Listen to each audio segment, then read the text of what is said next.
What kind of a show are you guys putting on here today? You're not interested in art? No. Now look, we're going to do this thing. We're going to have a conversation.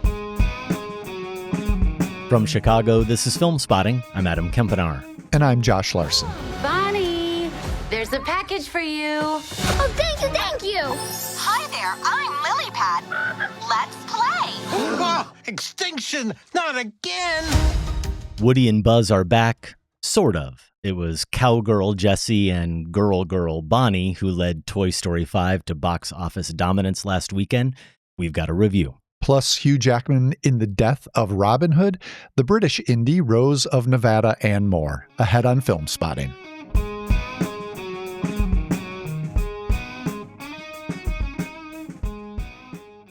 Welcome to Filmspotting. Along with Toy Story 5, which we both saw, I caught up with The Death of Robin Hood, and you saw Mark Jenkin's Rose of Nevada. Now, I don't know a whole lot about Rose of Nevada, but I don't think either film is exactly cheery. Mine was not. So yes, yours doesn't sound like it from the title alone, but Certainly either not. way, I think among this group we'll find something to recommend. I have a feeling. Reviews of those later in the show. We will also have a new, deeply flawed Filmspotting poll, though I don't know that flawed is the right word to use. In our Slack, when producer Sam was setting up this poll question, the words you used to describe it were, well, evil. Evil was part of the phrase. Let's give Sam his due. Evil genius. I really like this one. I mean, That's true. It will put you through the ringer, as the best polls do. I don't see a flaw here as of yet. I'm just going to say that, but maybe when we get to it, we'll find something to nitpick.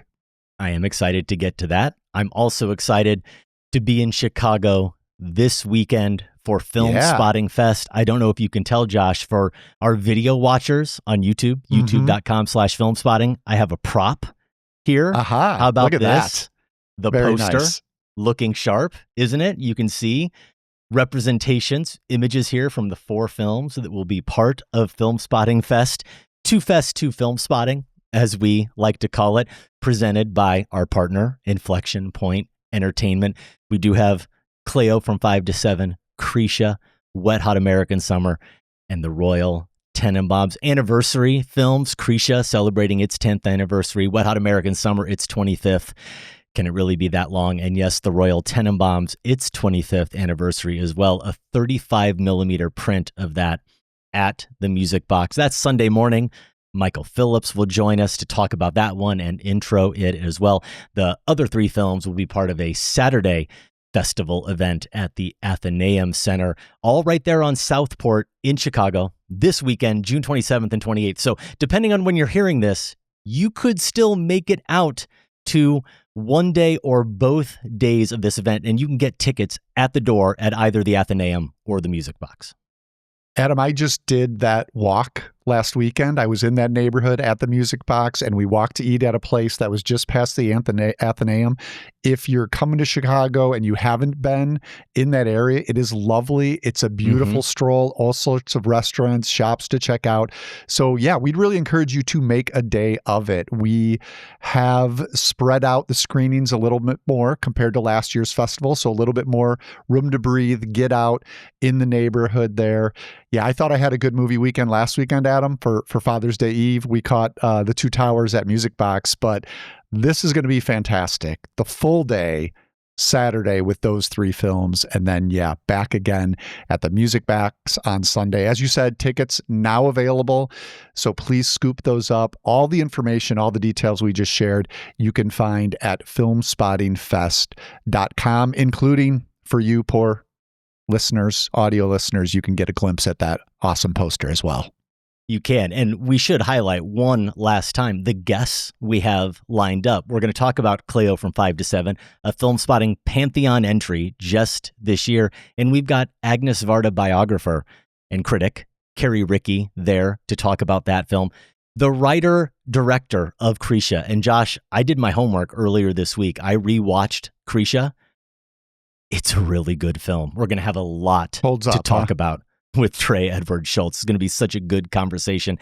And then 2 guests, Marguerite Moreau, Katie from Wet Hot American Summer will be there. And The critic from The Next Picture Show and The Reveal, Scott Tobias, who put it in his new cult canon, Wet Hot American Summer, they'll both be there to talk about that film. That's our showcase film Saturday night. And then, as we said, Royal Tenenbaum Sunday morning. Just a perfect matinee film on Sunday at the Music Box. So we do hope you'll join us. As we said, you can get tickets at the door or filmspottingfest.com or the websites for either of those venues, the Music Box or the Athenaeum. And if you're a Filmspotting family member who's listening and you haven't gotten your tickets yet, you get a discount.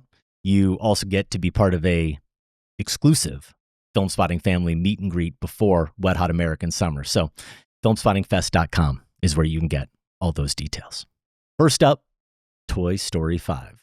I want to talk to you, Device. Please, call me Lily. Now look here. Me and the toys have been working all summer to try and get Bonnie to make friends with the Jordan twins across the street. Yeah. But then you had to ruin Got it with it. all your stupid... You're not even listening to me. Oh, no, I was listening. I'm always listening. See? Now look here. Me and the toys have been working. Toy Story 5 starts with a sequence that's a volleyball short of a full-on homage to one of star Tom Hanks' most beloved films, combined with something more contemporary Planet of the Apes. A cargo ship full of high-tech Buzz Lightyears has crashed on a deserted island. The Buzzes assemble, adrift without a directive. Then one spots the North Star, prompting chants of Star Command. The unit mobilizes and escapes. While nowhere near as gripping, my immediate thought watching the Buzzes scout their new environment like astronauts on a foreign planet in a sci-fi thriller was that this opening might be a parallel to Toy Story 3's Great Troll Orphan Train Rescue, a projection of a child's imagination, and most probably the imagination of an Andy-esque boy. But Andrew Stanton and McKenna Harris, the movie's co-writers and directors, aren't retreading familiar territory, and Operation Castaway ends up offering a clever bit of misdirection. In every prior installment, the perspective has been toy-centered. People are antagonists, or catalysts, and their attachments, or lack thereof, to toys drive the narratives, but our emotional journeys as viewers are entirely tethered to the outcomes and arcs of Woody, Buzz, Jessie, and company. Here, Bonnie, voiced by Scarlett Spears, a character we first met in Toy Story 3, may play as significant a role as any of the toys. Moreover, the toy who is most doggedly determined to help her kid navigate this brave new world of devices that seems to have destroyed the concept of playtime irrevocably and try to maintain her own relevance, is Jessie, not Woody or Buzz. In one scene, the pair fight over which one of them gets the honor of serving Jessie as her deputy. Josh, Toy Story 5's approach is more human-focused and feminine. And I wonder if Harris and Stanton weren't establishing the North Star as a subtle wink.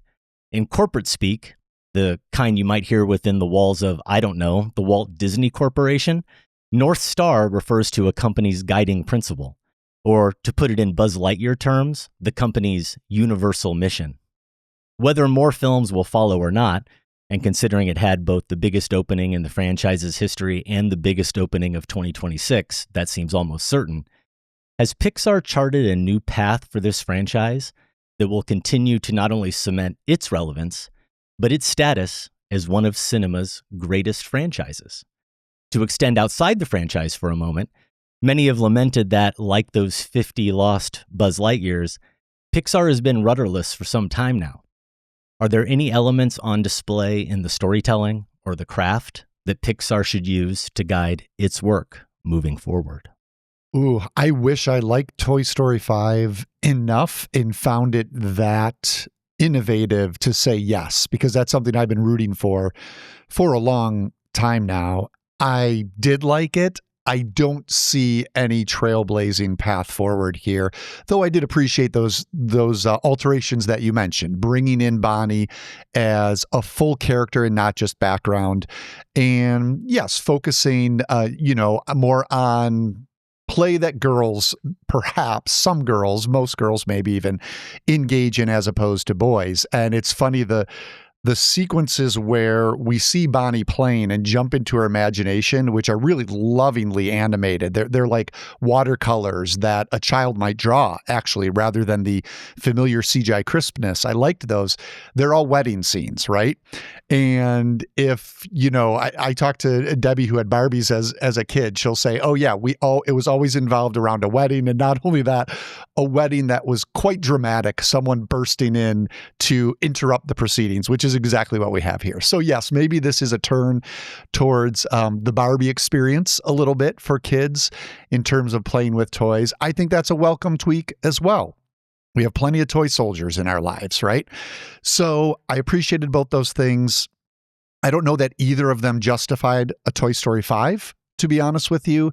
And I certainly don't see, I hope, because this is what I'd like to see, you might have an idea how this charts a path forward, and you can convince me of that, because I do think this is a lot of rehashing, and in a way that makes me kind of, even when there's not even so much a callback, but even something more attentive, like bringing back Jesse's storyline from Toy Story 2, when it leans on it as heavily as they do here, it's almost more of a sigh than a remembrance of appreciation for me, because I do feel like it's kind of leaning on things that were done earlier. Here's why I think Toy Story 5 had a reason to exist. And kind of the question for me about it is that this is the first one to very directly address what is called in the movie devices. So internet connected screens for kids, which have taken over childhood. They've taken over the world, quite frankly, since this series began in 1995. If there was a reason for another Toy Story, it seemed to me, let's make one that's specifically about the relationship kids now have with such devices in terms of toys and playing. And I think the movie addresses that head on. I think there's a charitable reading of where they land on that and an uncharitable reading. So I'm curious to hear what you thought of that direction, because that's the one where I was like, okay, I could see why we need a Toy Story 5. Let's talk about this, because parents of young kids are absolutely wrestling with this. It's something entirely new. And I think the movie, let me hear what you have to say about that and the path forward first, and then maybe we'll come back to the devices. I'm so bummed hearing you only moderately approve of this film, because I loved it. I like Toy Story 4 a lot more than you. I like Toy Story 5 a lot more than you. And I don't know that I necessarily like Toy Story 1, 2, or 3 more than you. So that's interesting that we're in this position. To go back, I suppose, to answer my own question, just because you decide to do something audacious and try something new for the franchise, that doesn't mean that it's going to work. And in fact, it can feel too calculated and it could backfire. Making Bonnie central pays off, with her and Jesse's emotional arcs culminating in 2 of the series' most poignant scenes. Not just poignant for this film, I think 2 of the series' most poignant scenes. And to prove my point about the focus on Bonnie, how they really have, and maybe this isn't something that I need to prove, it's just fact, that we have Bonnie being such a central character here, this movie being so human focused. Her emotional arc, the culmination, is the one that comes later. It's the culminating moment that the movie builds to, right? Not Jesse's or any other toys. And that one you see coming. We know that the movie, based on the narrative threads and the mechanics, we know that it's building to that. That's not a surprise. And yet, for me, it still hits like a sledgehammer. The Jesse one that you're referring to, that you described as just sort of rehashing, for me, that one you don't see coming at all, even though we're playing in the same, I was going to say sandbox, we're playing in the same ranch, quite literally. That moment still completely blindsided me and moved me tremendously. So that didn't feel to me, Josh, that surprised me. That did not feel like a rehashing. That felt like what good franchises do, building off the myth, building off the mythology that a good series has created. And it it was for me, like I said, something that I think even going back to what we were talking about recently, and I don't remember exactly what the conversation, I don't remember what movie we were talking about, even though it was quite recently, but when we were, Tree of Life, and we were talking about nostalgia and the power of those familiar spaces and where we grew up. And I'm even someone who puts a lot of stock in names and the power of naming, and I'll just leave it at that. Okay, that those things really have weight to them. So you can imagine why getting to a scene like that I don't know how anyone could have seen coming, why that really worked on me. So and I will say that moment I do think is effective because it is not a rehash. That's not fair, particularly for that moment, because it does bring Jesse to a point of closure we haven't seen before. So I will admit that. I do think part of my hesitance is that I remember I was a little out of step with most viewers on Toy Story 2 because I thought with the whole Jesse storyline, though, beautifully handled, was a slight variation on what we saw in Toy Story, with Andy and kind of having to rethink your relationship with your child from a toy's perspective. So I've never been quite as enthralled with Jesse as I think most viewers are. Maybe that ties into why I wasn't quite as enthralled here. But I do acknowledge that, they bring her to a new place, which is smart. I think for me, the emotional moment in this series is also tied to Bonnie, to your point, in this film, I should say. And it is her device that she gets is this lily pad, right? So it's a training iPad, basically shaped like a frog.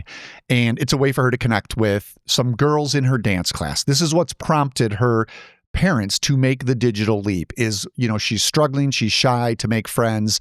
Well, if we get her something like this, she can connect with them, even if they're not nearby. And as things develop, she jumps into one of probably her first group chat ever, and it's crushing. I'll just say that. And to watch this 8-year-old, even though it's an animated character, this speaks to the delicacy of the artistry of the animation. To see her process these friends she wants so desperately through, we've seen texts in movies so many times, but to see this little kid holding a play thing that is crushing her, I thought that was pretty devastating, honestly. Yes. And I think it's tied again to this whole the tech question that is hovering over the movie. You said when you were setting things up, Adam, high tech, right? The high tech buzz. It's right there at the beginning. These aren't, these are maybe 6th generation buzzes at this point where they have Wi-Fi and they have all these other things in them. So this is very much a through line in the film, and tracing that, I found that to be quite intense. Bonnie's experience through LilyPad and how it opens up worlds that maybe she's not ready for, or that parents have less control of. I mean, all these things that parents of kids are wrestling with today. Absolutely. And I think there are, unfortunately, several scenes like that where we watch and have to process along with Bonnie that type of sadness. And I think that's a strength of the movie. Woody! Jesse, hello? Is it as bad out there for toys as they say it is? We're finding more abandoned toys each day. We're down! Tech's invaded our house, too. I don't know, Jesse. Toys are for play, but tech is for everything. I'm losing Bonnie to this device. You got a friend. Jessie has a line at one point where she says she's seen this all before. She's talking to some of these the lower-fi electronic toys, including Smarty Pants, voiced by Conan O'Brien, who I do think is really great here. And I think at this point, when she's recounting this, we even see a flashback to Emily on the phone as she's getting older, and she's a teenager and she's ignoring Jessie and Bullseye. What are the reasons to feel like this series may always have life, Josh? For me to believe if they make more, I'm okay with this. It's because they understand that the series has always been about trying to fight against obsolescence, and technology has always just been part of it. But technology is also part of adolescence. There will always be new technology, there will always be new times, and there will be new variations on the same struggles. And so it isn't just about technology. It never has been. With those changing times and struggles and new characters to inhabit those struggles, maybe the most brilliant stroke here, and you mentioned it earlier, is finding a new innovative way to visualize how these young girls, both Bonnie and Blaze, the friend that they meet here, use their imaginations to play with these toys. It isn't the same action movie sequencing of Andy's mind or the video game world from the beginning of Toy Story 2. It's this really vivid, colorful, like pastel colors, and it has still a DIY-ish aesthetic to it with this chalk drawing, very much like I you would said, see like on a kid might have sidewalk. drawn it. Exactly. And yet it's still sophisticated too, and it's just so lovely to watch when these toys get to enter that realm. Both we understand the mind, the imaginative mind that the girls are entering, but the toys are entering this revelry that they're entering as well, and we as viewers get to go along with them. I think that was one of the journeys here that enraptured me with this film. Yeah, I think there's 3 sequences like that in the movie, and each one is just delightful and amazing in terms of its animated artistry. So those play sequences get to something that I was very interested in, that the movie was touching on, that is related to tech. You're right. There's always been tech. There's always been phones. Kids grow up, they gravitate towards that, and their childhood playthings fall aside. So that's not anything new. And in a sense, this movie is also laying bare something that toys have recognized earlier installments, that we're not here for these lifelong relationships. We're here for, I think this is another nice line of Jessie about for the time when they needed us, something like that, right? That's kind of what she comes to realize.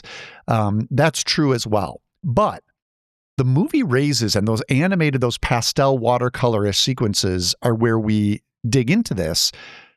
It makes a distinction between make-believe for kids, and they don't really use a term for it, but I would call it passive consumption, which is primarily done through technology. So the distinction here the movie lays out is when Bonnie enters that world with her toys, tangible figures, and create something out of her own imagination, compared to when she sits down with LilyPad and plays, it's like a hop game, right? And she just taps. Yep. Hop, hop, hop. And I don't know, I think that's an interesting distinction. I think it might be a crucial distinction for how we think about not just kids, but our adult engagement with technology. When does it? It's an AI question, right? When does it assist as a tool our creative imaginations? And when does it dull and dampen them? And I was hoping that Toy Story 5, once I saw that it was playing in this arena, would offer us something more there. And I feel like it's not entirely dodging the question, but I feel like it comes to a point where it places most of the blame for Bonnie's bad experience on the fact that, I think this phrase is even used, they weren't the right friends who she connected with through her LilyPad, right? Which I think is very true. I think that's absolutely on. But the movie almost to me uses that as the villain. So it exonerates LilyPad. The problem was that LilyPad was the channel to these bad friends, not good friends. Okay, I get it. But also, it kind of then sets aside how it defines make-believe. And it wants to be pro-technology. As you said early on, Adam, this is a tech company. It's a movie company. It's a tech company. It's an investment. It's a huge behemoth. So I'm not surprised at all that it's not entirely anti-tech, that it is, as a matter of fact, offering a certain defense of tech. I think it's nuancing the conversation in a way. I guess I just wish that, knowing how smart the people are at Pixar, how much they've got to think about this all the time, I wish they had maybe pushed forward on this idea of distinguishing between make-believe and tapping a touchscreen. At the same time, I think provoking those questions is about all you can do. And I think that's what this movie does, because there aren't answers to that question. And I like the questions and the way they provoke it. I want to get into that because you go back to this acceptance of this struggle against obsolescence in different forms. And I came into this film knowing roughly what it was about. You come into it expecting, or I did it anyway, and almost I'm ready to embrace the demonizing of screens. It's such an easy villain. Even as adults in the audience, we all know, I mean, I'll speak for myself, but I think most of us feel similarly that we're on our damn screens too much and we're ready to punish ourselves. It's like, bring on the self-flagellation. and what does Pixar do? They establish it so that Lily genuinely wants to help Bonnie connect with friends. So it's not just the technology itself that is evil. It's how the technology gets employed. And it's even, I think, to some extent, then how girls or anyone else behaves when they use technology that is the problem. It isn't necessarily the people themselves. But the technology, Lily wants to help because this is the way kids connect. And I think I can say without spoiling anything, in the end, what happens? There is actual then collaboration. They're so smart to not make it just this black and white binary thing. And the reason why this is not only smart, but essential is you said it. And this is something I was thinking about halfway through, if not earlier, Josh, is how do you make a movie about the dehumanizing, soul-sucking nature of screens if you are someone who made the movie by staring at screens? Furthermore, I'm not even talking about just the corporate part of it. I'm talking about someone who's physically working on the film, digitally, physically working on the film. You were probably, think about all the different hands who worked on this movie. You were almost surely the kind of kid who got to where you are because you spent most of your life, including childhood, obsessed with electronic devices. Andrew Stanton might be 60 years old, but I'm guessing most of the animators working on this movie are at least half that age and mostly came of age in the iPhone era. So how do you balance that without being completely hypocritical?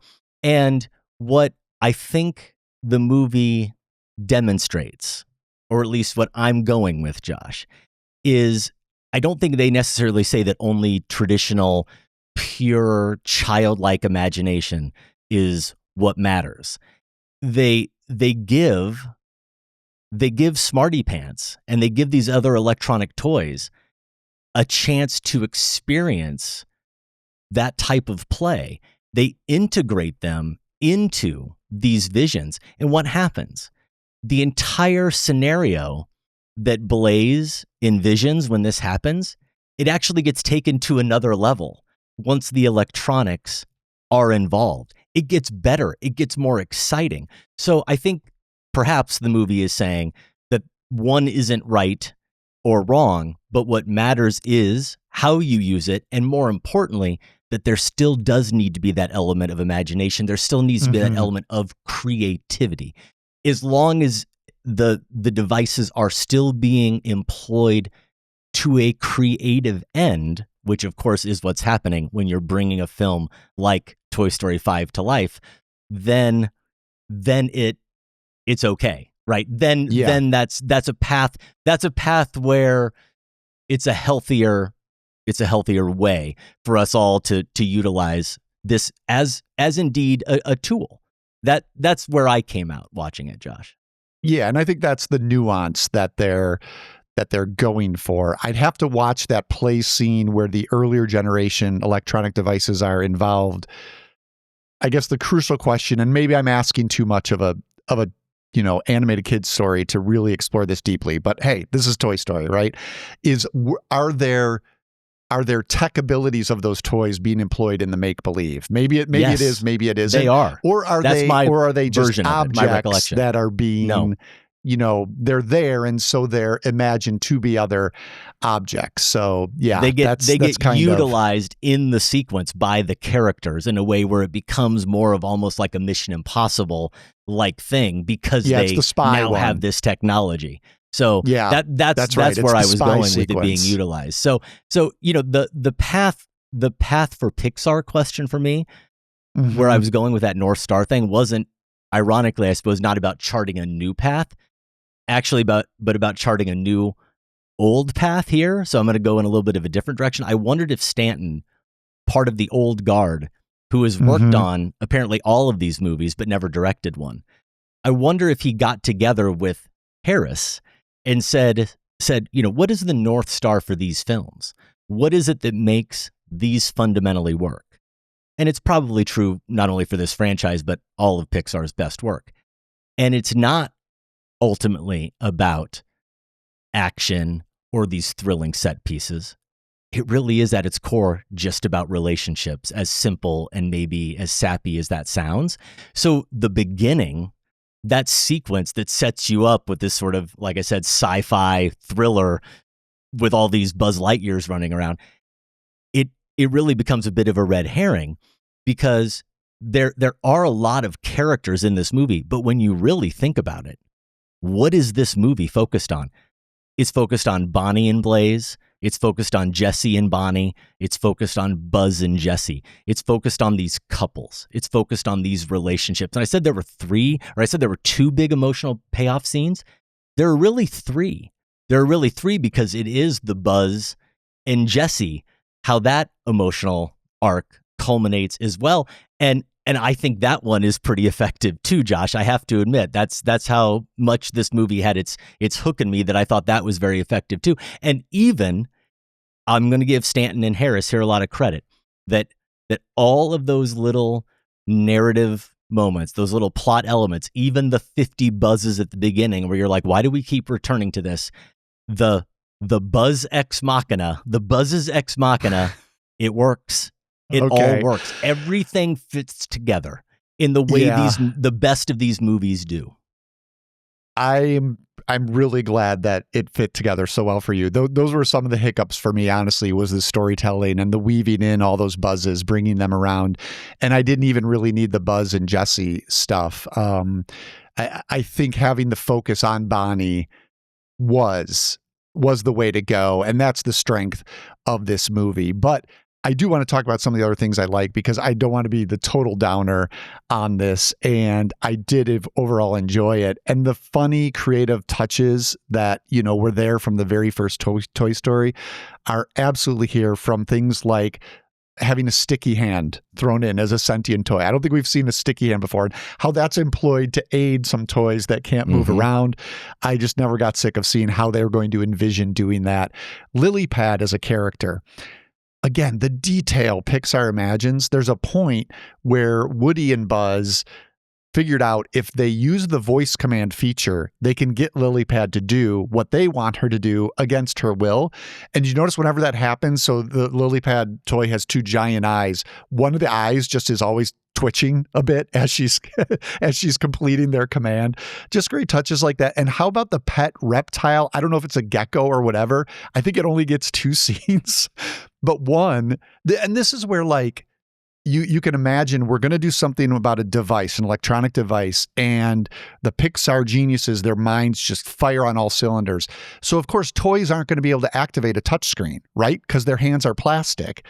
So this gecko comes into play where Woody and Buzz kidnap it and use its sticky whatever, not paws, to like activate Lily. And the gecko gets a great cameo during one of those imaginative play sequences at the end too, with a nice double take. So there's so much of that stuff there where this is not exhausted, even the 5th installment in, as envisioning a scenario and saying, what possibly could we do here? It's not like, what do we need to do here?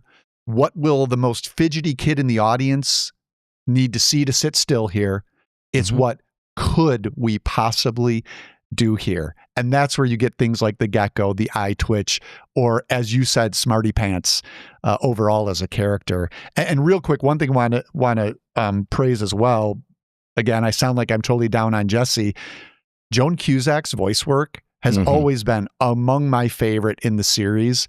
And so to that extent, it was nice to see her get a chance to take center stage and focus more on that. It's almost maybe because she's a cowgirl and this is on my brain, but it's like she has, like as a cow is working some cud the whole time she's talking. There's a little bit of something kind of like stuck in there, which is an absolutely delightful touch the character has had. And so, yeah, getting to see Joan Cusack do more voice work as Jessie is definitely one of the highlights of this one. You mentioned a lot of great touches and animation moments. I want to single out one, which is when Bonnie gets that iPad, the lily pad for the first time, and the parents say, we're gonna let you have it for the first day just to get used to it. And then we're gonna set some time limits, some screen time limits.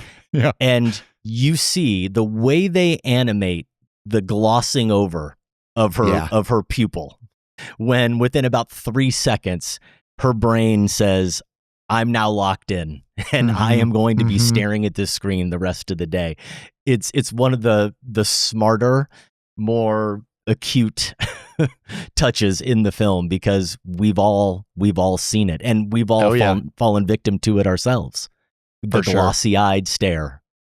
Yeah, and I liked how it doesn't hit us over the head with that too much, but I do like introducing it both sadly where they pan over the neighborhood at night. Yes. And, this used to be the shot where you would see all the TV screens and that would comment on, groupthink in suburbia. Now you see it's not one TV screen in each house the camera goes by.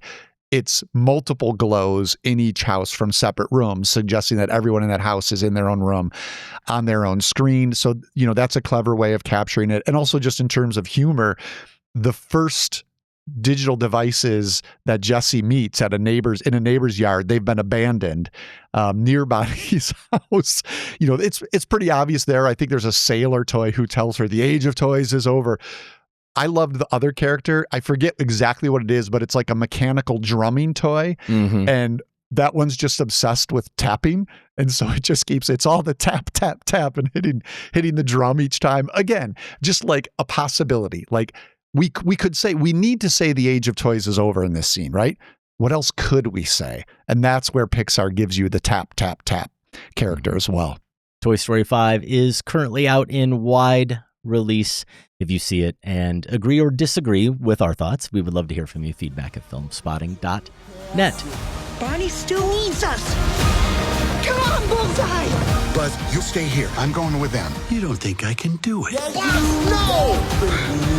Nice poncho. It's good to see them fighting again. It sure is. We would like to take a minute now to thank a couple of family members, including Aaron Bishop, he's in Dallas, and Jim Pride in Warrensburg, Missouri. Josh, how did Aaron and Jim find Filmspotting?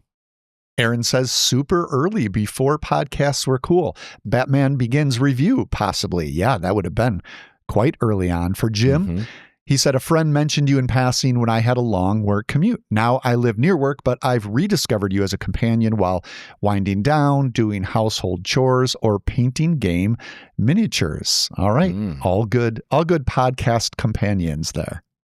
Batman Begins, of course, part of Filmspotting or Cinecast lore. Cinecast number 18, the first show that dropped on iTunes. That was the show that was there when Apple, we predated the launch of Apple iTunes, and that was the first show everybody heard, and it crashed our servers because all of a sudden we were featured on the main page of Apple, and we had to frantically scramble to try to get the website back up so people could hear what we were all about and what this podcasting thing was.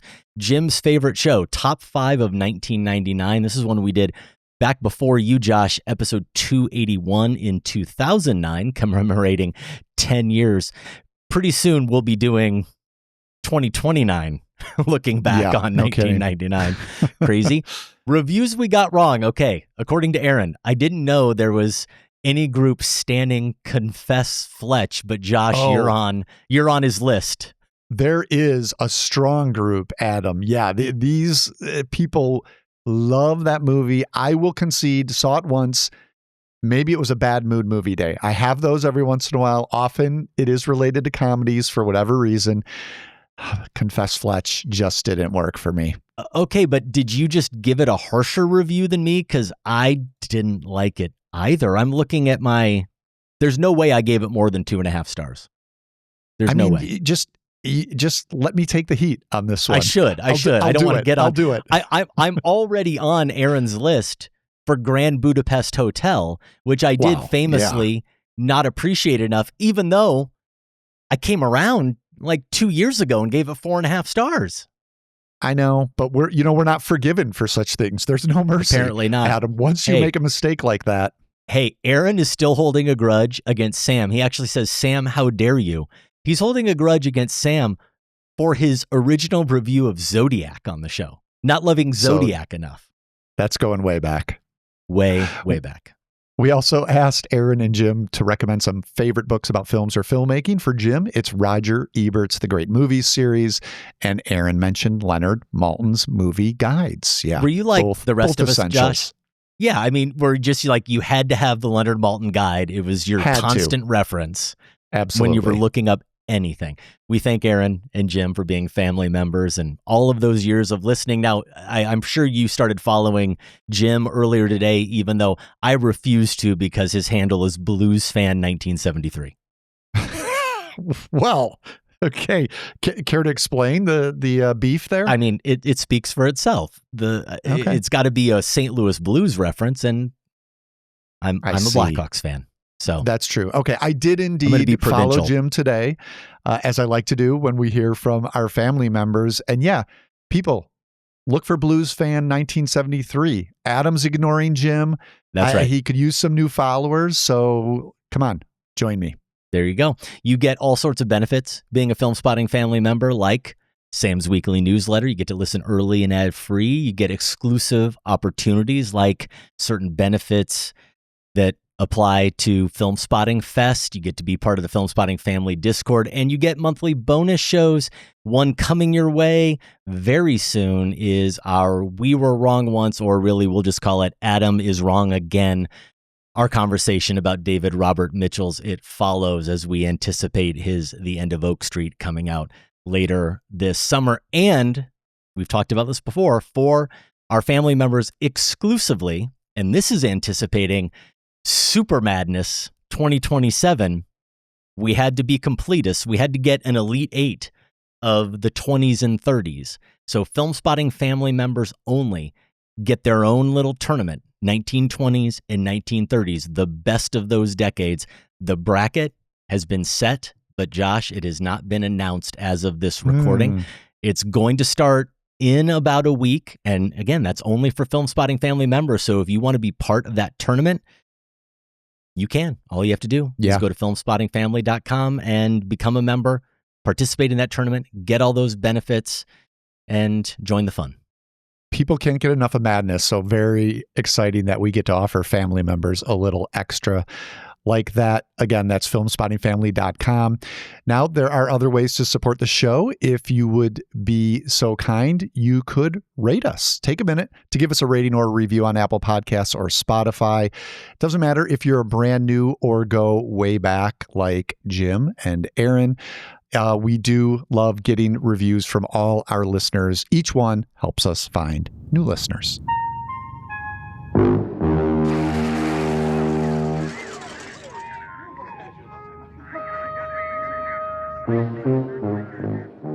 It's time for some poll results. A couple of weeks ago, we asked you to choose one and only one Spielberg alien movie, a tie-in, of course, with the new Disclosure Day and with our new podcast, Movie Deathmatch. Pretty simple, Josh. It's either 1977's Close Encounters of the Third Kind or it's 1982's E.T., the Extraterrestrial. We said last week that it was closer than we expected, and it did finish close, but we do have a clear winner. Which movie took it? E.T.'s the winner here. E.T. goes home with 53% of the vote.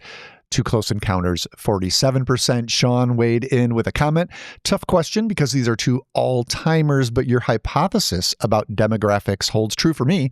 I saw E.T. at 4 years old, among the earliest movie-going experiences I remember. TJR says, I was born in 77 and saw E.T. at the drive-in, earliest clear memory of a movie. But my vote goes to Close Encounters because I saw it once as I was turning into an adult movie lover and had to set childish things aside. I love E.T., but I'll choose to watch Close Encounters over it. Okay. I know you're not calling E.T. childish, TJR, so we'll let that go. Here's Tori Lightcap. Truly, there's no wrong answer here. Both films communicate core truths of human experience and hit deep emotional beats. I just find the aesthetic, visual, and soundscape elements of Close Encounters slightly more diggable. Diggable. Great. Jordan from Studio City says, shame on you guys for not including War of the Worlds in this poll. Well, then it wouldn't be a death match. And also, hey, I've only seen War of the Worlds once, back in 2005.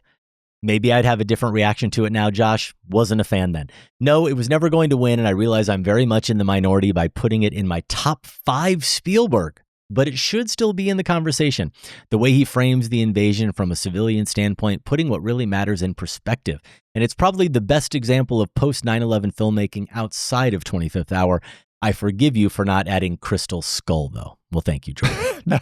Now, see, I was hoping that I could cause more trouble here and say that actually Crystal Skull better than War of the Worlds, because I do like Crystal Skull, as you know or could guess, Adam. Yeah. But I look at my Spielberg ranking. Unfortunately, I can't play that card. I like War of the Worlds pretty well. It's 10th on my Spielberg ranking. I think Crystal Skull, which again is good, is somewhere closer to, I don't know, the teens. So yeah, unfortunately, no Crystal Skull defense from me this time around. I am not going to bring up my Spielberg ranking on Letterboxd, but I know that I have Crystal Skull higher than War of the Worlds, so that absolutely applies. That applies to me. To you.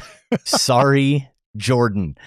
Thanks to everyone who voted and who left feedback. You can look for Movie Deathmatch in your Filmspotting feed the first Monday of every month, coming to you Monday, July 6th. It's a really good one. We're looking ahead to Christopher Nolan's The Odyssey, Inception versus Interstellar, a little bit like Close Encounters versus E.T., if you really want to simplify it, the head versus the heart. Representing Inception from New York Magazine and Vulture. I think I referenced this or teased it a while back, Josh, someone who we've greatly respected for a long time, but until I spoke to him on the phone, approaching him about doing this show, I had never spoken to. Obviously, we have lots of friends in common, but I had never spoken to, and this person has never been involved in film spotting in any way over 21 years, and I was so glad that he said, yeah, this sounds great. I'm happy to do it. Bilga Abiri is representing Inception. Such a great critic. Yeah, he really is, and it's so nice to bring him into the film spotting circle in this way, so that'll be exciting to hear him on that episode. Yeah, and representing Interstellar, we, like Close Encounters, we said there's a lot of science going on here, obviously. Let's get someone who can really speak that language. And Abigail James, she's a physicist, PhD candidate at Oxford. She goes by Pop Culture Scientist on YouTube. Extensive following, Josh. And talk about being grateful when they said yes. She also said, I love Interstellar. I'm pretty sure she said it's the best movie made about science ever. So take that, anybody who thinks the science doesn't make sense. She is more than prepared to tell you that it does. And in fact, I know how long the recording went. So they both had so much to say about these films. They're so passionate about them. It's going to be a great episode that we're excited to share with you on July 6th. Did she bring charts and graphs, or I suppose that wouldn't have worked quite as well for a podcast, so maybe no, not. I don't think we did video it, of course, but I don't think there are any props. Okay. Sounds like she doesn't need it. Sounds like she'll be quite convincing without all that. Yeah. The new Deeply Flawed poll, or it's just evil genius, as Josh said, has us looking ahead to next week's blind cow review of Independence Day. Now, I will explain this a little bit more when we get into the choices. I did Do we have not to explain Blind Cow, first of all, in no, case there are some I'm going to new explain why I didn't listeners? see it. Maybe, but I'm going to explain why I didn't see 1996's number one movie at the box office back in the day, why it's a blind cow. That movie is Independence Day. Our poll question is returning us to those heady days of 90s blockbusters. Your mission, should you choose to accept it, choose one pair of 90s blockbusters. So we're going to give you the number 1 and number 2 films at the box office in their respective years. Domestic, not adjusted for inflation, not international, just domestic. The catch is that these are the only 2 films you get from the movie year, and Deathmatch and Incinerator rules are activated. These are the only 2 films you get. So I guess Sam's suggesting, right, that you have to pretend these are the only 2 movies that exist forever. Yes. Well, sure. Is that sure? I mean, I think the important thing. I think the important thing here, the way I interpret it, is that or just the from others that year. all go away. Yeah, everything. The others else. all go away. Yeah, yeah. Okay. It's more well, about I guess what you that's lose. Up for, sure. Than what you I guess gain. even that's up for interpretation. But yes, at minimum, you're losing everything else. So your deeply flawed but completely fact-based options are these, Josh. Hit them. Starting in 1990, Home Alone and Ghost. Yep. Number 1 and number 2 at the box office in 1990. All right, 1991, Terminator 2 and Prince of Thieves. Little Robin Hood tie-in there. 1992 is Aladdin and Home Alone 2. Sheesh, dire. 1993, Jurassic Park and Mrs. Doubtfire. This is why this is so great. Never in a million years would I have guessed that Mrs. Doubtfire was the number 2 box office film in 1993. 1994, how about Forrest Gump and The Lion King? 95 gives us Toy Story and Batman Forever. This is the one with Val Kilmer as the Dark Knight. 1996, you had Independence Day and Twister. A lot of disaster going on. 1997, Titanic and Men in Black. 1998, Saving Private Ryan and Armageddon. And 1999 gave us The Phantom Menace and The Sixth Sense. So I think this is brilliant because I would never have thought of concocting this, for one thing. And also, I understood it the first time Sam laid it out. Sometimes our deeply flawed polls, I need to get a consultant. I need to do some math. I need to just sit with myself for a moment and then think about it. This, I get it. I never would have thought of it. And I just love seeing all these movies paired together. It's really got me doing mental gymnastics. Well, I want to hear you tell us the result of those mental gymnastics. I did just want to explain, as I was looking at this, it all came back to me.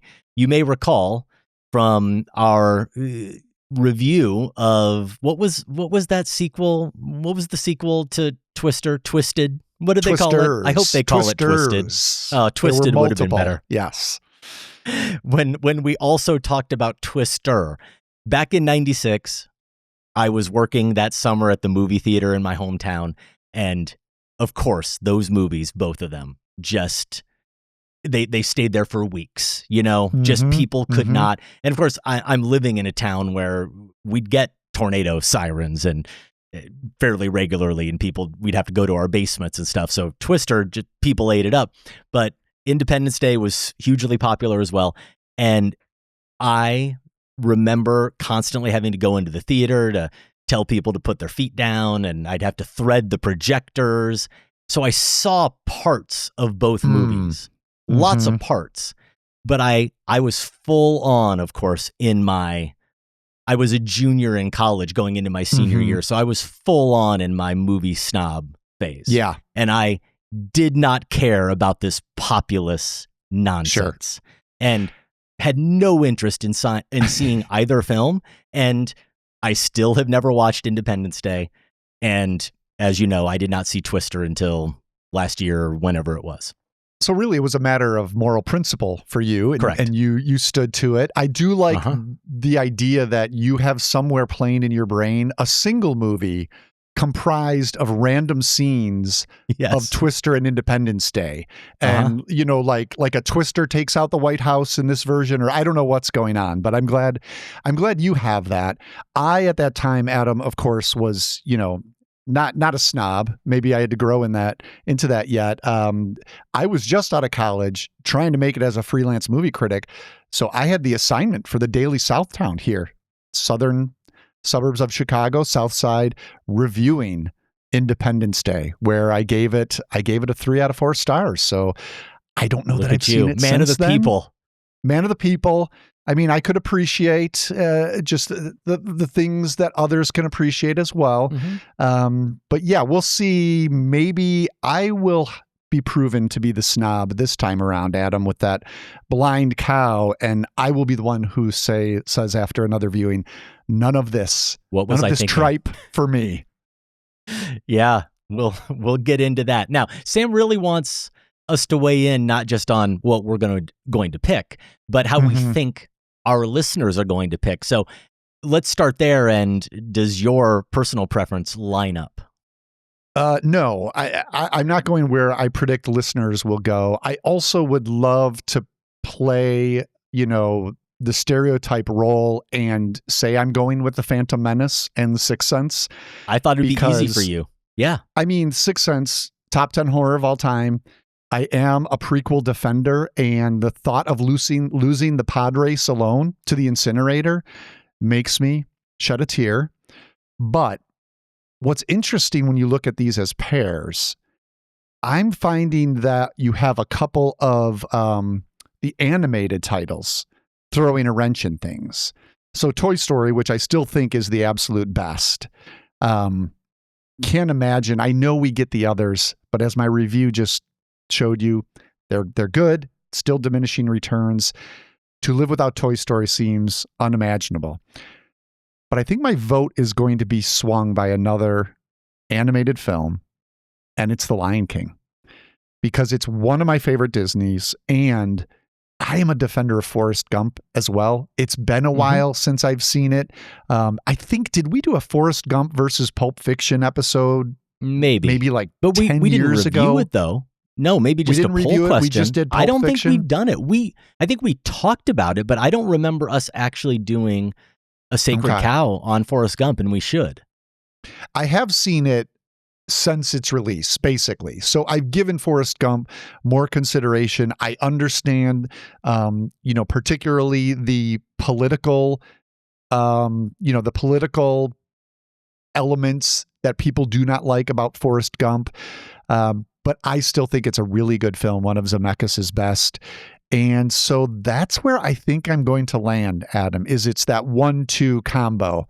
It's the combo that Sam has concocted here that is ultimately going to sway my vote.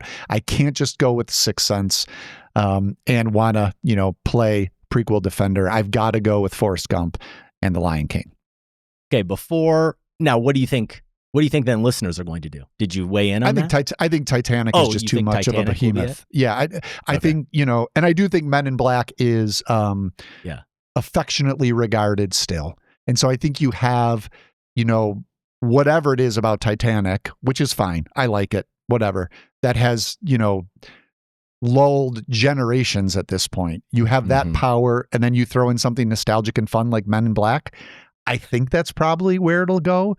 But again, a poll like this, who knows? Okay. Before I tell you my answer, just for fun, I wanted to see if this would change anything for either of us. And I did look up how it would alter the poll if you went with international results over domestic. And it changes a couple of the pairings.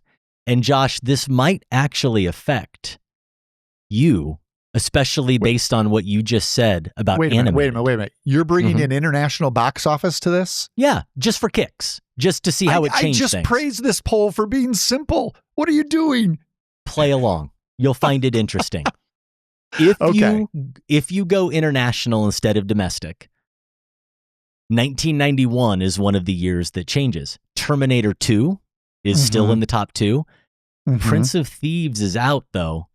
And Beauty and the Beast is in. Oh, yeah. See, it does. Yeah, I told you. I told you that I would know. be tough for you. Okay. How about this? This also changes things, I think, for a lot of people. 1992. Aladdin stays in. Yeah. But Home Alone 2, gone. Ugh. Replaced by the far superior Batman Returns. Yeah, that's hard too. Yeah. Right? Okay, now here's one that would seriously complicate things for me in terms of my answer, and I still don't know how you're this proving that international audiences have far better taste Apparently better than taste. Americans in the 90s. This would really change it for me, and maybe you too, even though I don't think you like this movie as much as I do, but it still gets rid of a seriously inferior film. 95, Toy Story stays. Batman Forever is gone. Do you know what the number one movie at the box office internationally was in 1995? It was David Fincher's Seven. Huh. You Yeah, I could have wouldn't have given me guessed that. 20 I would guesses, not have and I guessed never that. would have come up with that. Okay. And here's All right. the last one that's also crazy. This will not change your answer. It's just crazy. 1997, Titanic, of course, stays. Yep. But Men in Black is out. And this will seriously challenge your theory about international audiences being more savvy and sophisticated. Uh-oh. Men in Black is out, and the number 2 highest grosser, Bean. I was going to guess. Why didn't I guess? I was As in saying you Mr. were going to Bean. throw I a didn't give you Mr. a Bean chance. at me, aren't you? I didn't give you a chance because I didn't think there was any way you would come honestly up was going to with make Bean. a joke about Mr. Bean. I couldn't remember if So- that was that old. Yeah, that explains. Yeah. Well, I don't know. Yeah. Mr. Bean, Well, what here's can my you do? He's an unstoppable force. unstoppable force. The way I broke this down, every single pairing has one good movie, good to great movie. Yeah. But only 3 for me have 2 good movies. Mm-hmm. Only 3 have 2 good movies. And those are 1993, Jurassic Park, and Mrs. Doubtfire. And I don't love Jurassic Park the way many of our listeners do. Right. And, But you do love Mrs. Doubtfire beyond anyone else. Hey, beyond anyone else. Mrs. Doubtfire, saw it in the theater. I was very much in my Robin Williams is the best phase. And it's an amusing, very amusing movie. So I see that yes, as the thumbs turning up. point from populist Adam to Yes, snob into snob. Adam. It Correct. was right there. It was Mrs. Yeah. Doubtfire. Yes, there you go. I didn't say how much I had to love the movies. I just said good Okay.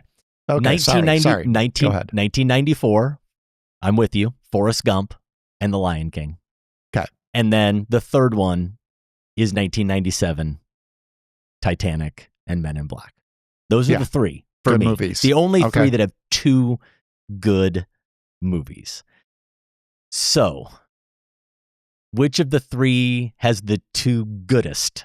Please The tell me answer Mrs. is Doubtfire is swinging this no. thing. The answer here's you're going to love this, Josh. And our listeners are going to lose it when I say this. Why I'm go ahead. I'm curious about your math. Like why doesn't the best movie hold more sway than needing both to be good? I guess that's just not how I'm Okay. I'm doing some math where I'm, is it the scale is balancing you're putting numbers. with, I see what you're doing. yeah, Yep. So Titanic and Men in Black are the 2 best films. And honestly, Josh, you say why doesn't it matter which one has the best? Well, of those 6 movies, I think Titanic's the best film. I think Titanic's the best film of Better the 6. than Lion King and Forrest Gump. Correct. I think Titanic's the best film, and I think it has the best partner in Men in Black. So the answer should be simply 1997.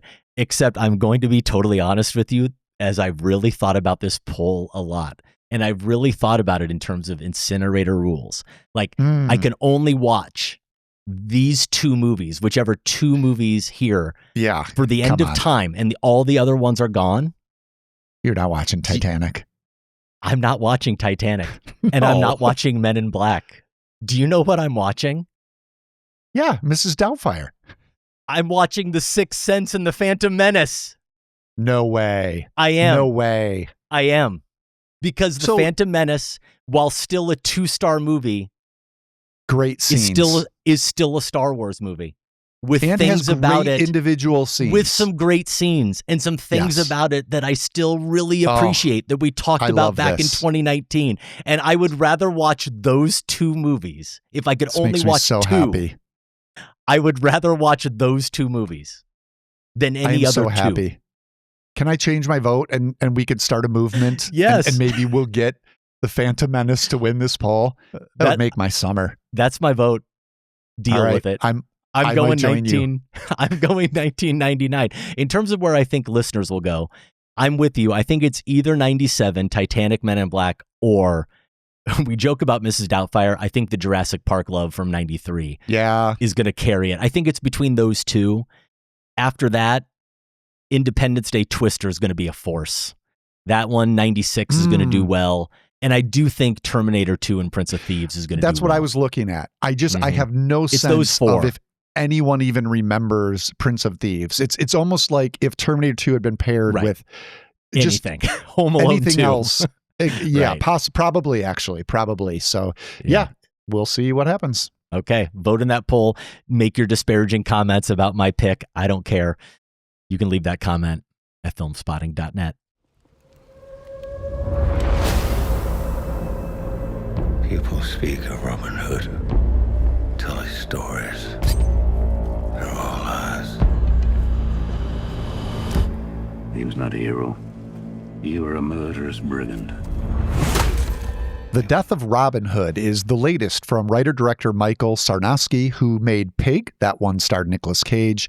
And he also made the Quiet Place prequel, Day One. In his new film, Hugh Jackman plays the Prince of Thieves. But this is not the dashing, quick-witted Errol Flynn Robin, or even that broody, unevenly accented Kevin Costner Robin. The title gives you a sense of what we're getting here, a darker, sadder, morbid Robin Hood, perhaps thinking of Hugh Jackman, more of a Logan Wolverine. Adam, it seems like somewhat familiar territory in its approach and its star. I don't recall if you liked Logan. Most people did. But where do you place The Death of Robin Hood in terms of that film and just what Jackman is trying to do here? Or maybe it's more interesting as a Sarnoski film. He is not the name I would have expected to see attached to this project. I'll be honest with you. I believe, in the minority in not being a big fan of Logan when it came out. And I can understand why people might think this is familiar ground for him. On the surface, it very much is, but they're missing a lot of nuance in terms of the characters. Yes, they're aging outlaws, I suppose, in some ways, and they're grappling with violence or their past, but where these characters end up are very different. So that's a pretty superficial reading, ultimately, I think, if you compare the two films. I really wish that I had seen A Quiet Place Day One, the Sarnoski film that followed Pig, because I could better speak to how these three films all fit together, I suppose, and think about him as more of an auteur. Having just seen Pig and now this, I don't know that I can really do that, and instead I'm just going to focus on this film. Josh, I do wish you had seen it now because there's a lot to talk about.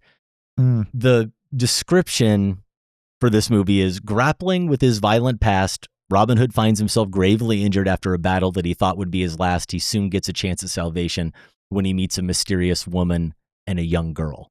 And that's technically accurate, but I'd argue that it's a misrepresentation of the movie, because even though the language is passive, he soon gets a chance at salvation, right? Not he seeks salvation. When you read it, it's implied that he would be seeking it, because that's what these movies about aging outlaws are always about. The question isn't whether they'll be redeemed. It's how, and to some extent, whether they deserve to be redeemed, or that's the central tension, even though in the end, we're always rooting for them to be redeemed. Sarnoski quickly dispenses with any notion that deserves got something to do with it when it comes to Robin's redemption. And yes, I'm intentionally referencing Unforgiven and William Money because that would be the other touchstone here for a film like this, though I think just like with Logan, this movie goes to a different place. He's not just anti the Robin of our legends. Josh, when we meet him, he's not a good man who's done bad things that he's ashamed of. He's a terrible man who's done terrible things that he seemingly feels no shame about. To make sure we're not clinging to any false notions of Robin Hood's heroism, within the first 15 minutes, Sarnoski has him swiftly kill a young girl who can't be more than about 14 or 15, and an even younger boy. The first one, in fairness, is in self-defense, but it's not really necessary that he kills her. And there's a brutishness about the act and an undeniable disregard for human life that he displays there and throughout. And the more we learn about his past, the worse he becomes.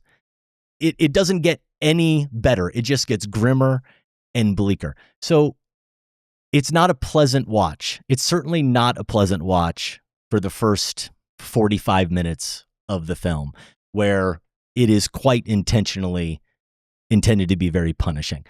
What I ultimately find interesting about the death of Robin Hood, interesting enough to recommend, interesting enough that I think it's worth talking about, is how it subverts our expectations as a redemption tale with a hero who's truly beyond it, who isn't seeking it, where redemption is actually put upon him when all he wants and should get is death.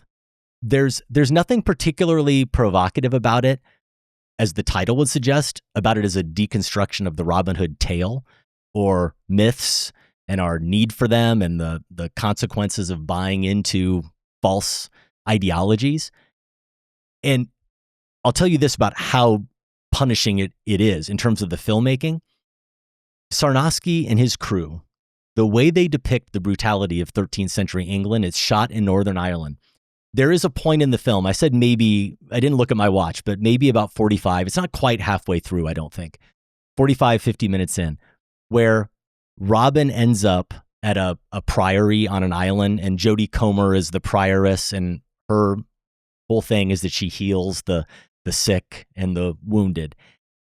It starts with cinematography and some of the production design even before this, but there's a moment where Robin ventures outside for the first time, outside of his room, and you recognize that, oh, the aspect ratio has actually changed, and there's sunlight, and there's flowers, there's color in the flowers, and trees, and there's color in the clothing that people are wearing. Oh, and there are people about, even though this is an island full of sick people, and they're laughing, and they're smiling, and it stands in such stark contrast to the dismal, muddy, gray, foggy awfulness that we've been immersed in for the previous 45 minutes that, I'm not kidding, it almost feels like we walked into Disney's Snow White and the Seven Dwarfs or something. It feels like that kind of fantasy world. It's that striking.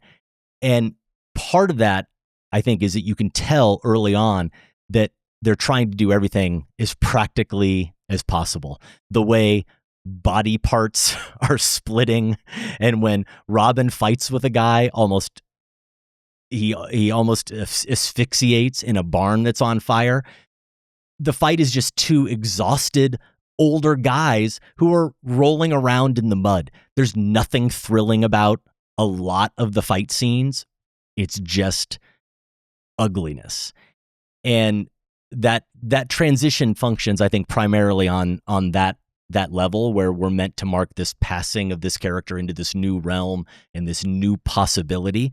But I'll just say this, seeing this bad man in this space that's so vibrant and so alive, I wondered, it just made me think about to what extent we are truly products of our environment. Yes, of course, we all make choices, and not everyone has made the choices that Robin has made. But when every single moment of your life has been spent just thinking about survival, just moment to moment survival, as it was for 13th century peasants. There's not a lot of nobility. There's no comfort. Violence and bloodshed are just facts of life. And so there are elements like that the movie does tease out a little bit. And the last thing I want to say that I do appreciate about the film, Bill Skarsgård plays Little John, and he's not in the movie for a long time. This guy, what is it about Bill Skarsgård that just constantly, at least for me, impresses? I suppose I'll try to venture an answer. Even though there is nothing really about his makeup, nothing dramatic about his makeup or his costuming that makes him look significantly different than how he looks in real life. I spent every moment he was on screen looking at him going, who is this guy? I know I recognize him. I know who this guy is. It's killing me. And why is he so damn good? How is it that I don't know this guy when he is so damn good every single moment? And then, of course, you find out after who it is and you feel like an idiot because you do know who he is and you do think, or you have thought he's good in basically everything you've seen him in. But Josh, there's just something about the way that he always alters himself physically, but also vocally, that he finds in these characters and every character he plays that makes him indistinguishable character to character. And he's always magnetic. And you also see here, even though he's Little John, you understand why he gets cast to play monsters, because he somehow just seems to have this innate ability to summon extra human forces. And it's on display, even playing this character. I just loved watching him every time he was on screen opposite Jackman. Will be a mighty battle. One full of stories.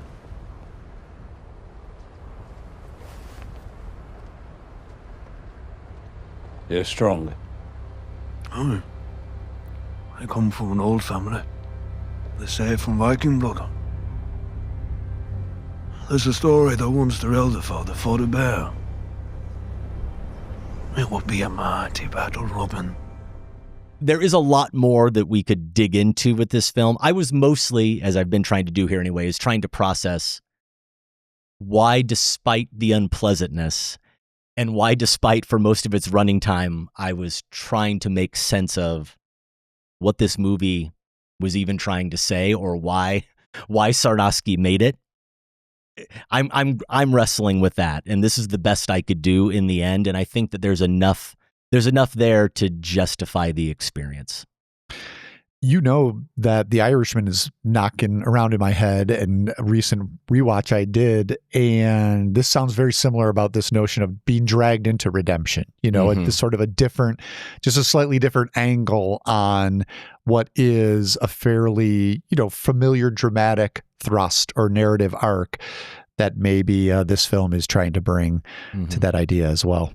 The Death of Robin Hood, out now in wide release. Definitely would love to hear your thoughts if you have seen it, especially if you had a different experience than I did. You caught up with Rose of Nevada from UK director Mark Jenkin. This is a filmmaker you've stayed on top of. I am 0 for 3, but he made 2019's Bait. He made 2022's Ennis Mine. These are two micro-budgeted movies that you liked.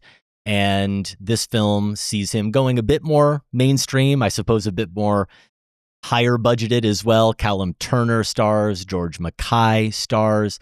They play men who join the crew of a mysterious ship that has returned to a village after vanishing 30 years earlier. What did you think? Yeah, I think there's probably a bigger budget here, though it still feels very indie. Those two you mentioned are quite good and bigger names than he's worked with in the movies of his that I've seen. I'd also call out Rosalind Eleazar, who has a supporting part here. I know her from the series Slow Horses, where she's just fantastic, and she's really good here as well. So maybe a slightly higher level of cast.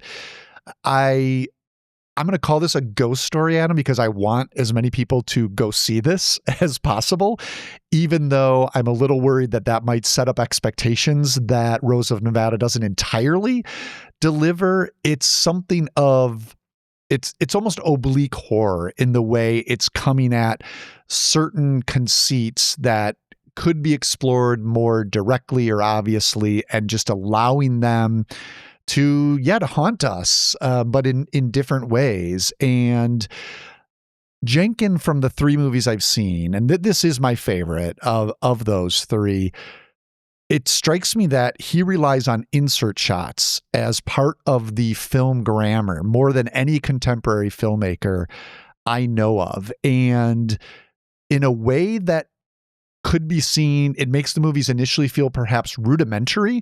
Like, why are you cutting to an insert shot of a hand doing something instead of saying further back and letting us observe that on our own, perhaps?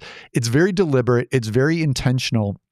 But if you can adjust to it, it does give it almost this avant-garde sensibility to it, while staying within the constraint, particularly with Rose of Nevada, of a fairly straightforward story. So I think I like that combination here. And this town that is, down on its luck, we learn all of that from just these really smartly composed, finely observed shots of, rusting anchors on the shore that haven't been used in 20 years, fishing nets, things like that give us all the information we really need. And Jenkin smartly uses the sound design to put us kind of on edge as well.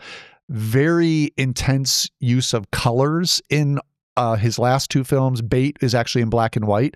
But here, the yellow slickers of the fisherman, a red baseball hat, just things like that make for a composition that is always entrancing.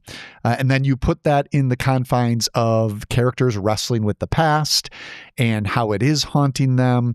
Quite literally, that comes to be the case, and what it means both for them as individuals and this community where time has passed them by. It's just a really interesting way to think about this. It's not nostalgic for life when the fishing village was thriving. It isn't just about mourning that. In a way, it embraces, moving on. It really gets your mind thinking in different ways about some of these things. And, it also made me think of, Adam, this is a movie in our Agnes Varda marathon that might have been the one we started with. And I think we both liked it, but as we got to see more of her work, we became entranced with other films. But La Pointe Courte, which was set in a French, seaside village, also employed insert shots in a similar way to just make the setting sink in, but also give us psychological insights to the characters. So that's sort of the avant-garde element I'm thinking of. So yeah, if this sounds intriguing at all, seek out Rose of Nevada. It is a ghost story. It'll be a little different than you might be expecting, but I think it's definitely worth the experience. And I do think it's a good entry point for Jenkin, who has made films beyond those 3. I think earlier he has a feature or 2. These are the ones I've seen. Very idiosyncratic, singular filmmaker. Rose of Nevada, I would suggest as a good place to start. All right. Rose of Nevada out in limited release. We'd love to hear your thoughts about it or any other thoughts about our show. You can contact us anytime. feedback@filmspotting.net. Josh, that is our show.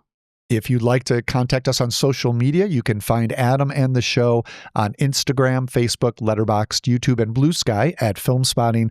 I'm at those places as Larson on Film. We are independently produced and listener supported. You can support the show by joining the Filmspotting family at filmspottingfamily.com. You can listen early and ad-free, plus get monthly bonus episodes, a weekly newsletter, and access to the entire show archive. For show t-shirts and other merch, go to filmspotting.net/shop. Out streaming now, you can see John Cena and Eric Andre. I always screw this up. I never know if it's Cena or Cena. Why do I screw that up, Josh? I'm going to go with Cena. Do we have it in the pronunciation guide? Let me check Cena. That, but let's go with Cena for now. Cena and Eric Andre in the Netflix comedy Little Brother. Jackass Best and Last is out wide, aka Jackass 5, making it Toy Story 5 for naughty kids? Let's go with that. Lucky Strike. During World War II's Battle of the Bulge, a wounded American soldier played by Scott Eastwood tries to stay alive behind enemy lines. Supergirl, also out. Do we have a definitive ruling, Josh? Well, checking the Film Spotting pronunciation guide, we do have John Cena and then nothing after his name. So we got to get on that. Someone began the task but didn't complete it. That's very helpful. Next week in the Film Spotting feed, you can hear on Tuesday, Film Spotting streaming video unit talking about Julian Schnabel's In the Hand of Dante with Oscar Isaac in dual roles as Dante himself and a present-day writer who steals an original manuscript of the Divine Comedy. That's on Netflix, and I know I am a broken record with this. Here again, proving why we need SVU, a new Julian Schnabel movie, a new movie starring Oscar Isaac, and it's about Dante. No clue this was coming out. Who knew? Thank you. The next picture show is continuing their pairing of Disclosure Day and E.T. You can look for that in their feed. And on Friday, yes, I am finally going to watch Independence Day. We're going to celebrate America for Independence Day's 30th anniversary, the only way we know how, and America's 250th anniversary. And I'm sure everyone will rejoice that I have finally watched one of our all-time great cinematic achievements. Oh, you're going with that. Okay. Yeah, let's say that for now. Film Spotting is produced by Golden Joe Dassault and Sam Van Holgren. Without Sam and Golden Joe, this show wouldn't go. Our production assistant is Sophie Kempenaar. Special thanks to everyone at WBEZ Chicago. More information is available at wbez.org. For Film Spotting, I'm Josh Larson. And I'm Adam Kempenaar. Thanks for listening. This conversation can serve no purpose anymore. Goodbye.